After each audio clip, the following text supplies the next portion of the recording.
ഈശോ മിശിഹായ്ക്ക് സ്തുതിയായിരിക്കട്ടെ. പ്രിയപ്പെട്ടവരെ, ഇന്ന് തപസ് കാലത്തിലെ 3-ാം ഞായർ. ഈ പ്രപഞ്ചം മുഴുവനും അടിസ്ഥാനപരമായി 5 മൂലകങ്ങളിലൂടെയാണ് സൃഷ്ടിക്കപ്പെട്ടത്. അതിനെ പഞ്ചഭൂതങ്ങൾ എന്നാണ് പറയുക. പഞ്ചഭൂതങ്ങൾ പറയുന്നത് കര, ആകാശം, വെള്ളം, തീയ്, കാറ്റ്. ഖരം, ദ്രവം, വാതകം, അഗ്നി, ആകാശം. നമ്മുടെ ശരീരവും ഈ പഞ്ചഭൂതങ്ങളിലൂടെയാണ് സൃഷ്ടിക്കപ്പെട്ടത്. സത്യത്തിൽ നമ്മുടെ ജീവൻ, ശാരീരിക ജീവനും മാനസിക ജീവനും ആത്മീക ജീവനുമെല്ലാം ഈ പ്രപഞ്ചത്തിലെ 5 ഭൂതങ്ങളുമായി ബന്ധപ്പെടുന്നതിലൂടെയാണ് പ്രിയപ്പെട്ടവരെ മുന്നേറുന്നത്. ഇപ്പം നമ്മൾ ഈ തപസ്സുകാലത്തിലൂടെ മുന്നേറുമ്പോഴുണ്ടല്ലോ, ഈ മൂലകങ്ങളുടെ വെളിച്ചത്തിലാണ് ഈശോയെ നമ്മൾ കണ്ടുമുട്ടുന്നത്. തപസ്സുകാലത്തിലെ 1-ാമത്തെ ഞായറാഴ്ച ഭൂമി അല്ലെ മരുഭൂമിയിൽ ഈശോയെ കണ്ടെത്തുക. അപ്പം, കല്ല്, അതെല്ലാം ഒരു രൂപത്തിൽ ഈ പ്രപഞ്ചവുമായിട്ടുള്ള ബന്ധത്തെ ഓർമ്മപ്പെടുത്തുക. 2-ാമത്തേത് നമ്മൾ കഴിഞ്ഞ ഞായറാഴ്ച, തപസ്സുകാലത്തിലെ 2-ാമത്തെ ഞായറാഴ്ച നമ്മൾ ആകാശത്തെയാണ് ഈതർ എന്ന് പറയും. ETHER. അത് ഈ പ്രപഞ്ചത്തിൽ മുഴുവനും നിറഞ്ഞിരിക്കുന്ന മഹത്വത്തിൻ്റെ ഒരു ചൈതന്യമാണ്. അതിനുള്ളിലാണ് മറ്റ് എല്ലാ മൂലകങ്ങളും പ്രവർത്തന നിരതമാകുന്നത്. അപ്പം ആകാശം എന്ന് പറയുക. അപ്പം നമ്മൾ കഴിഞ്ഞ ഞായറാഴ്ച ഈശോയെ ഈ ആകാശമെന്ന മൂലകത്തിലൂടെയാണ് ദർശിച്ചത്. ഈശോയുടെ മനുഷ്യ അവതാരത്തിലും ഈശോയുടെ താബോർ അനുഭവത്തിലും ഈശോയുടെ ഉത്ഥാനത്തിൻ്റെ അനുഭവത്തിലും പ്രിയപ്പെട്ടവരെ, അങ്ങനെ ഈശോയിലെ ഈ ആകാശം വെളിവാകുന്നതാണ് നമ്മൾ കാണുക. ഇന്ന് നമ്മൾ വെള്ളം, ഈശോയെ ജീവജലം ഉള്ള കിണറായിട്ടും ജീവജലം ഏകുന്ന മിശിഹായായിട്ടും കണ്ടെത്തുക. നമ്മൾ വരുന്ന ഞായറാഴ്ച നമ്മൾ തീയുടെ വെളിച്ചത്തിൽ, അതായത് ജീവൻ്റെ പ്രകാശമേകുന്ന മിശിഹ, ആ കർത്താവിനെയാണ് നമ്മൾ അടുത്ത ആഴ്ച കണ്ടുമുട്ടുക. അത് കഴിയുമ്പോഴോ നമ്മൾ 5-ാമത്തെ ഞായറാഴ്ച ഈശോയെ ജീവനും പുനരുത്ഥാനവുമാകുന്ന, ഇപ്പം ജീവനാകുന്ന അല്ലെങ്കിൽ പ്രാണവായു ആകുന്ന, പ്രാണവായുവിൻ്റെ വെളിച്ചത്തിൽ പ്രാണൻ ഏകുന്ന മിശിഹായായി കാണുകയാണ്. ലാസറിനെ ഉയർപ്പിക്കുന്ന സംഭവത്തിലൂടെയാണ്. ഇപ്പം ലാസറിനെ ഉയർപ്പിക്കുന്ന സംഭവത്തിലൂടെ ജീവൻ ലാസറിന് പകരുന്ന, അത് തൻ്റെ വചനത്തിലൂടെയാണ്. ലാസറെ പുറത്തു വരൂ എന്ന് വിളിക്കുന്നതിലൂടെ. അപ്പോൾ എന്നിട്ട് പ്രിയപ്പെട്ടവരെ, നമ്മൾ വിശുദ്ധ വാരത്തിലേക്ക് കടന്നു വരുമ്പോഴോ നമ്മൾ ഉത്ഥാനത്തിൻ്റെ വലിയ ആഴ്ചയിൽ, പ്രത്യേകിച്ച് ആ വലിയ രാത്രിയിൽ, ഉത്ഥാന രാത്രിയിൽ, ജാഗരണ രാത്രിയിൽ നമ്മൾ ഈശോയുടെ ഉത്ഥാനം ആഘോഷിക്കുന്നതും ഈ പഞ്ചഭൂതങ്ങളുടെ വെളിച്ചത്തിലാണ്. അന്ന് പുത്തൻ തീയ്, പുത്തൻ വെള്ളം, വചനം, പുത്തൻ വായു, പുത്തൻ അപ്പം, അതായത് അത് പുത്തൻ ഭൂമി.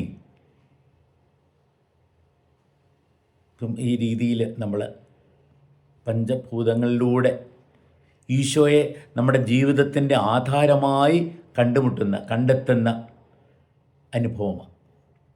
ഈശോയെ കണ്ടുമുട്ടുന്നതിലൂടെ നമ്മൾ കർത്താവിനെ നമ്മുടെ ജീവിതത്തിൻ്റെ ആധാരമായി, നമ്മുടെ ജീവിതത്തിൻ്റെ മൂലകങ്ങളായി, നമ്മുടെ ജീവിതത്തിൻ്റെ പഞ്ചഭൂതങ്ങളായി നമ്മൾ കണ്ടെത്തി അനുഭവിക്കുക. ഇന്ന് പ്രിയപ്പെട്ടവരെ, വെള്ളം, ജീവജലമേകുന്ന കർത്താവ്, ജീവജലം ഏകുന്ന മിശിഹ. സമരിയക്കാരി സ്ത്രീ കർത്താവിനെ കണ്ടുമുട്ടുമ്പോൾ അവളുടെ അനുഭവം അതാ. അവൾ ദാഹാർത്തിയായിരുന്നു, ജലത്തിന് വേണ്ടി കൊതിച്ചവളാണ്. അവൾ ആ ജലം തേടി അലഞ്ഞു. 5 ഭർത്താക്കന്മാർ ഒരു വിധത്തിൽ അവളുടെ ആ ദാഹം വെളിപ്പെടുത്തുക.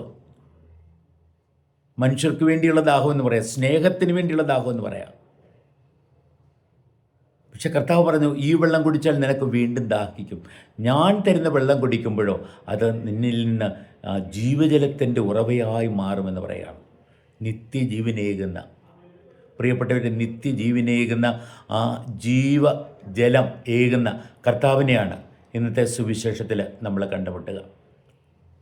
നമ്മൾ ഇന്നത്തെ ഒന്നാമത്തെ വായനയിലുണ്ടല്ലോ, മരുഭൂമിയിലൂടെ യാത്ര ചെയ്യുന്ന യഹൂദർ അല്ലെ ഇസ്രയേൽ ജനം, അവർ ദാഹിച്ചു, ഒത്തിരി ദാഹിച്ചു.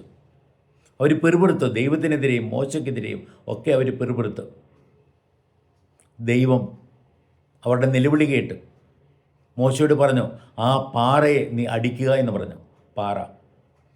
പാറയെ അടിച്ചപ്പോഴോ സമൃദ്ധമായ വെള്ളം, എല്ലാവർക്കും സമൃദ്ധമായി കുടിക്കാനുള്ള വെള്ളം.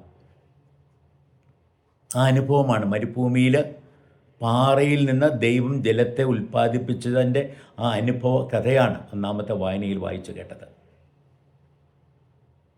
പ്രിയപ്പെട്ടവരെ, സത്യത്തിൽ ആ പാറയുണ്ടല്ലോ ഈശോയുടെ തിരുഹൃദയമാണ്. കാൽവരി കുരിശിൽ ആ മനുഷ്യൻ, ആ ശതാധിപൻ കുന്തം കൊണ്ട് കർത്താവിൻ്റെ ഹൃദയത്തെ കുത്തിപ്പിളർന്നത് അന്ന് മോശ ആ പാറയെ അടിച്ചതിൻ്റെ ഓർമ്മപ്പെടുത്തൽ. അപ്പോഴോ അവിടെ നിന്ന് രക്തവും വെള്ളമൊഴുകി എന്ന് പറയുകയാണ്. രക്ഷയേകുന്ന രക്തം, അനുഗ്രഹം പകരുന്ന ജലം, പരിശുദ്ധാത്മാവ്. അപ്പം ആ രീതിയിൽ പ്രിയപ്പെട്ടവരെ, ആ പാറ, നമ്മൾ അതിനെക്കുറിച്ച് ഇന്നത്തെ രണ്ടാമത്തെ വായനയിൽ വായിക്കുന്നത്, നമ്മുടെ ഹൃദയം ഒരു രൂപത്തിൽ ഒരു കല്ലാണ്. ആ കല്ല് പിളർക്കപ്പെടുമ്പോൾ അതിലേക്ക് ദൈവത്തിൻ്റെ തുറന്ന ഹൃദയത്തിൽ നിന്ന് ജീവജലം ഒഴുകുക. പരിശുദ്ധാത്മാവാണ് അങ്ങനെ ഒഴുകുന്ന ജലം എങ്കിൽ ആ പരിശുദ്ധാത്മാവിലൂടെ ദൈവത്തിൻ്റെ സ്നേഹം നമ്മുടെ ഹൃദയങ്ങളിലേക്ക് ചൊരിയപ്പെടുക. അവിടെ നമ്മുടെ നിരാശ മാറുന്നു, നാം പ്രത്യാശാഭരിതരായി മാറുന്നു. നമ്മൾ പാപികളായാലും നമുക്ക് വേണ്ടി തൻ്റെ ജീവൻ വെടിഞ്ഞവൻ, പ്രിയപ്പെട്ടവരെ, നമ്മുടെ ഹൃദയങ്ങളിലേക്ക് ദൈവത്തിൻ്റെ സ്നേഹം ചൊരിയുക. സമരിയക്കാരിയുടെ ഹൃദയത്തിലേക്ക് ഈശോനാഥൻ തൻ്റെ സ്നേഹം ചൊരിഞ്ഞ ആ അനുഭവ കഥയാണ് ഇന്നത്തെ സുവിശേഷത്തിൽ നമ്മൾ വായിച്ച് കേട്ടത്. പ്രിയപ്പെട്ടവരെ, അവിടെ ഈ ഈശോയുമായിട്ടുള്ള കണ്ടുമുട്ടലിലുണ്ടല്ലോ, ഈ സമരിയക്കാരി സ്ത്രീ പല ഘട്ടങ്ങളിലൂടെയാണ് ഈശോയെ കണ്ടുമുട്ടുന്ന അനുഭവത്തിലേക്ക്, ഈശോയെ മിശിഹായായി കണ്ടുമുട്ടുന്ന അനുഭവത്തിലേക്ക്, അങ്ങനെ ഈശോയിൽ നിന്ന് ജീവജലം നുകരുന്ന അനുഭവത്തിലേക്ക് കടന്നു വന്നത്. ആദ്യം ഒരു അപരിചിതനെ പോലെ കണ്ടു, ഒരു യഹൂദൻ. അത് കഴിഞ്ഞ് അപ്പം ഒരു വഴിപോക്കൻ എന്ന് പറയാം. അത് കഴിഞ്ഞിട്ട് ഗുരു എന്ന് പറയാണ്, ഒരു മാന്യനായ മനുഷ്യൻ. അത് കഴിഞ്ഞൊരു പ്രവാചകൻ, അത് കഴിഞ്ഞ് മിശിഹ. ഇപ്പം ഈശോയുമായിട്ടുള്ള ബന്ധത്തിൽ ഈശോയെ കണ്ടുമുട്ടുന്ന ഒരു അനുഭവമാണ്. ആ ബന്ധത്തിലൂടെ പ്രിയപ്പെട്ടവരെ, ആ പങ്കുവയ്ക്കലിലൂടെ ഒരു വിധത്തിൽ നല്ലൊരു കൗൺസിലിംഗ് സെഷനാണ്. അതിലൂടെ ആന്തരികമായ സൗഖ്യം അവൾ അനുഭവിക്കുക. അവൾ ഇങ്ങനെ തൻ്റെ ഇന്നലകളിൽ കുടുങ്ങിക്കിടക്കുമായിരുന്നു, എല്ലാ തരത്തിലും വൈകാരികമായിട്ടും ഒക്കെ. അവളെ ആന്തരികമായി കർത്താവ് സുഖപ്പെടുത്തുക. നമ്മൾ കിണറ്റിൻകരയിൽ വെച്ച് പ്രിയപ്പെട്ടവരെ, തൻ്റെ ഭാര്യമാരെ കണ്ടെത്തിയ വ്യക്തികളെ പഴയ നിയമത്തിൽ നമ്മൾ കാണുന്നുണ്ട്. ഇസഹാക്കിന് വേണ്ടി റബക്കായെ കണ്ടെത്തുന്നത്, നഫ്രത്തിൻ കണ്ടെത്തുന്നത് കിണറ്റിൻകരയിൽ വെച്ചാണ്. അതേപോലെ തന്നെ യാക്കോബ് തൻ്റെ ഭാര്യയെ കണ്ടെത്തുന്നത് കിണറ്റിൻകരയിൽ വെച്ചാണ്. മോശ തൻ്റെ ഭാര്യയെ കണ്ടെത്തുന്നത് കിണറ്റിൻകരയിൽ വെച്ചാണ്. ഇവിടെ ഈശോയെ ഒരു വിധത്തിൽ തൻ്റെ ഭാര്യയെ എന്ന് വേണമെങ്കിൽ പറയാം. കാരണം ആ സ്ത്രീയുടെ ജീവിതത്തിലേക്ക് കടന്നു വന്ന ഏഴാമത്തെ ഭർത്താവാണ് എന്ന് പറയാം ഈശോനാഥൻ. 7 പൂർത്തീകരണത്തിൻ്റെ നമ്പരല്ലേ. അവൾ തേടിയത്, പ്രിയപ്പെട്ടവരെ, ദൈവാനുഭവത്തെയാണ്, ദൈവസ്നേഹത്തെയാണ്. അത് തേടി അവൾ അലഞ്ഞു. 5 ഭർത്താക്കന്മാരുണ്ടായിരുന്നു. എന്നിട്ട് 6ാമത്തൻ്റെ കൂടെ വസിക്കുക. അപ്പോഴാണ് കർത്താവ് 7ാമത്തവനായി കടന്നു വരുന്നത്. പ്രിയപ്പെട്ടവരെ, ആ സമരിയക്കാരി സ്ത്രീ തൻ്റെ ഇന്നലകളെ വിട്ട്, തൻ്റെ കുടം അവിടെ വെച്ചിട്ട് അവൾ തൻ്റെ നാട്ടിലേക്ക് പോയി നാട്ടുകാരെ എല്ലാം കർത്താവിൻ്റെ പക്കലേക്ക് കൂട്ടിക്കൊണ്ടുവരിക.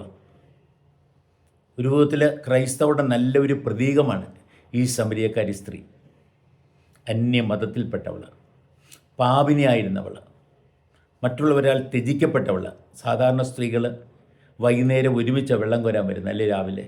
ഇതിവളോ നട്ടുച്ചയ്ക്ക് ഒറ്റയ്ക്ക് വന്നിരിക്കുക. പക്ഷെ അവിടെ കർത്താവിനെ കണ്ടുമുട്ടി. പ്രിയപ്പെട്ടവരെ, ആ കർത്താവ് ഇവളെ കണ്ടുമുട്ടാൻ വേണ്ടി തന്നെയാണ് അന്ന് ഈ സമരിയയിലൂടെ ആ കിണറ്റിൻകരയിൽ വന്നത്.